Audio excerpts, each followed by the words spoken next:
नमस्कार विद्यार्थी मित्रों। बच्चों, आज मैं आप लोगों को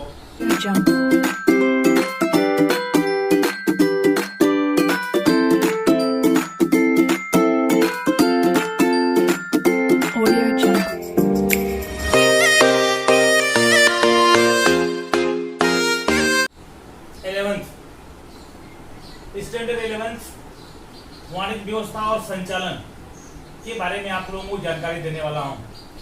विद्यार्थी मित्रों, बच्चे ये कहते हैं सर इसमें अंतर जरा बता दीजिए। तो अंतर मैं आपको बता रहा हूं। अंतर किस प्रकार से इसका व्यवसाय में फीस के बदले में व्यक्तिगत और धंधा के रूप से बुद्धि द्वारा सेवा दी जाती है।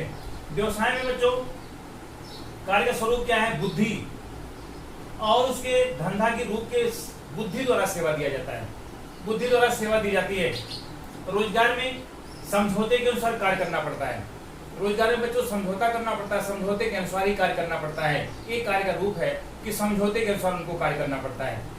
दूसरी पॉइंट आपका देख सकते हो, योग्यता। धंधे में योग्यता अनिवार्य नहीं है। धंधे में जरूरी नहीं है कौन कितना पढ़ा लिखा है, कौन कितना अनपढ़ है। धंधे में बच्चों हमेशा कार्य के ऊपर डिपेंड करता है, काम करने वाला होना चाहिए। धंधे में ये योग्यता उसका अनिवार्य नहीं है, लेकिन व्यवसाय में शैक्षणिक योग्यता और प्रशिक्षण का ज्ञान होना आवश्यक है। धंधे में बच्चों ज्ञान होना जरूरी है। उस कौन सा व्यवसाय कर रहा है, कौन सा व्यवसाय नहीं कर रहा है, उस व्यवसाय का ज्ञान होना उसको जरूरी है। लेकिन रोजगार में कार्य के अनुसार योग्यता है। जैसा कार्य रहेगा वैसा योग्यता है।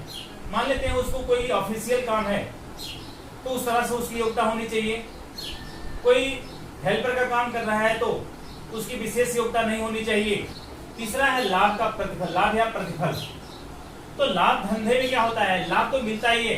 अगर धंधा चलेगा तो लाभ मिलेगा, धंधा नहीं चलेगा तो लाभ नहीं मिलेगा। व्यवसाय में लाभ के रूप में फीस प्राप्त होती है। लाभ तो मिलता है, लाभ के बदले लाभ के जैसा ही इसमें फीस प्राप्त होती है। जबकि रोजगार में वेतन या मजदूरी मिलती है। योग्यता लाभ का प्रतिशत क्या होता है, लाभ या प्रतिशत क्या होता है, उसमें वेतन या मजदूरी प्राप्त होती है रोजगार में। चौथा है पूंजी। धंधे में धंधे के अनुसार पूंजी की आवश्यकता पड़ती है। जैसा धंधा होगा, छोटा धंधा होगा तो छोटी कम पूंजी लगेगी, और बड़ा धंधा होगा तो बड़ी ज्यादा पूंजी लगेगी। व्यवसाय में स्थापना के समय सीमित पूंजी लगती है। जैसे जैसे व्यवसाय बढ़ाते जाते हैं, जैसा जैसा व्यवसाय बढ़ेगा वैसा वैसा उनकी पूंजी बढ़ती जाती है। जैसा जैसा व्यवसाय का स्वरूप बदलता रहता है वैसे वैसे पूंजी भी बदलती रहती है। छोटा व्यवसाय होगा तो कम पूंजी लगेगी, और बड़ा व्यवसाय हो जाएगा तो पूंजी बढ़ जाएगी। अगला है रोजगार।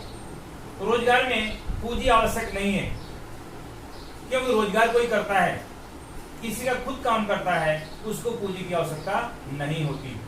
पांचवी पॉइंट है बच्चों, जोखिम।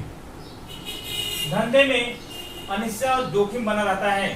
कभी प्राकृतिक जोखिम आता है, कभी मानव सृजित जोखिम आता है। तो जोखिम और अनिश्चितता धंधे में रहता ही है।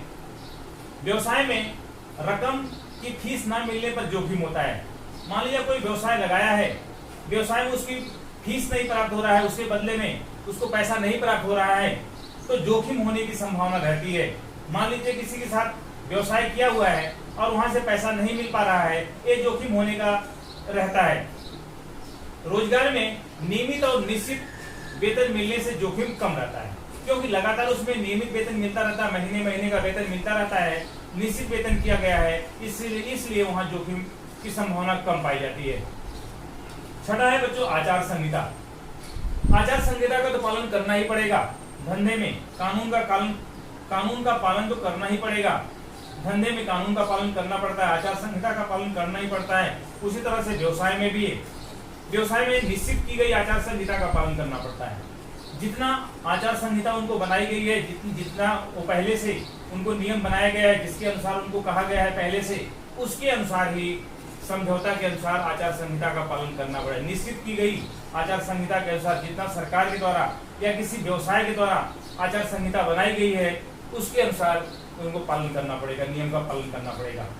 रोजगार में समझौते के नियम का पालन करना पड़ेगा। जैसा समझौता किया गया है पहले ही, किसी मजदूर के साथ में, किसी मालिक के साथ में जो समझौता किया जाता है उसके अनुसार ही उसको पालन करना पड़ता है। लास्ट पॉइंट है मालिकी हित का परिवर्तन। धंधे में मालिकी हित का परिवर्तन संभव है। मालिक का हित होता है, धंधे में मालिक का हित होना ही है, जबकि व्यवसाय में मालिक का हित परिवर्तन संभव नहीं है। मालिक का हित होगा कि नहीं होगा ये तो उसके ऊपर डिपेंड करेगा, व्यवसाय के ऊपर। व्यवसाय अच्छा चल रहा है तो उसका हित होगा, अगर व्यवसाय नहीं चल रहा है तो उसका हित नहीं होगा। जबकि धंधे में देख रहे हो मालिक हित का परिवर्तन संभव है, धंधा क्योंकि कर रहा है वो। इसके बाद रोजगार, मालिकी का अधिकार नहीं है, क्योंकि उसमें रोजगार में वो मालिक नहीं बन सकता।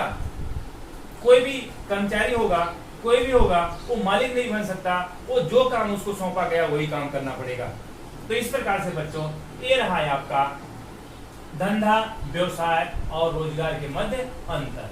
ये अच्छी प्रकार से आप याद कर लीजिएगा, आपको अच्छे ढंग से याद हो जाएगा कि एग्जाम में पूछा जाता है तीनों में अंतर कैसे होता है, धंधा, व्यवसाय और रोजगार के बीच अंतर स्पष्ट कीजिए।